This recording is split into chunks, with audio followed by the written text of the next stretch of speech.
मुख्यमंत्र्यांचं अधिकृत निवासस्थान असलेल्या वर्षा बंगल्याबाबत ठाकरे गटाचे खासदार संजय राऊत यांनी खळबळजनक दावा केला आहे। कामाख्या देवीला रेडे कापले, त्याची शिंग लॉनमध्ये खोदकाम करून पुरली असल्याचा दावा राऊत यांनी केलाय।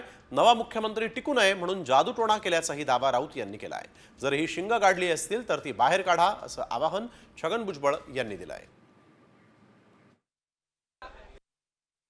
त्या बाहेरच्या लॉनमध्ये काहीतरी खोदकाम करून कामाख्या देवीवरून आलेल्या रेड्याची शिंग पुरली आहेत वर्षा बंगल्यावर। पण ह्या चर्चा आहेत की कामाख्या मंदिरात जे काय रेडे कटिंग झालं तिथून काही मंत्रलेली शिंग आणली म्हणजे काही लोकांनी आणि ती तिकडे पुरली आहेत की हे मुख्यमंत्रीपद कोणाकडे टिकू नये दुसऱ्या माणसाकडे। आम्ही सदैव असं तिकडला जो कर्मचारी वर्ग त्यांचे हे सांगतायत। आता ही चर्चा आहे। कामाख्या देवीच्या इथे ज्या रेड्यांचा बळी दिला त्यांचे शिंग वर्षा निवासस्थानाच्या लॉनमध्ये गाडून ठेवलेले आहेत आणि म्हणून मुख्यमंत्री त्या ठिकाणी जात नाहीत असं त्यांचं म्हणणं आहे। वर्षावर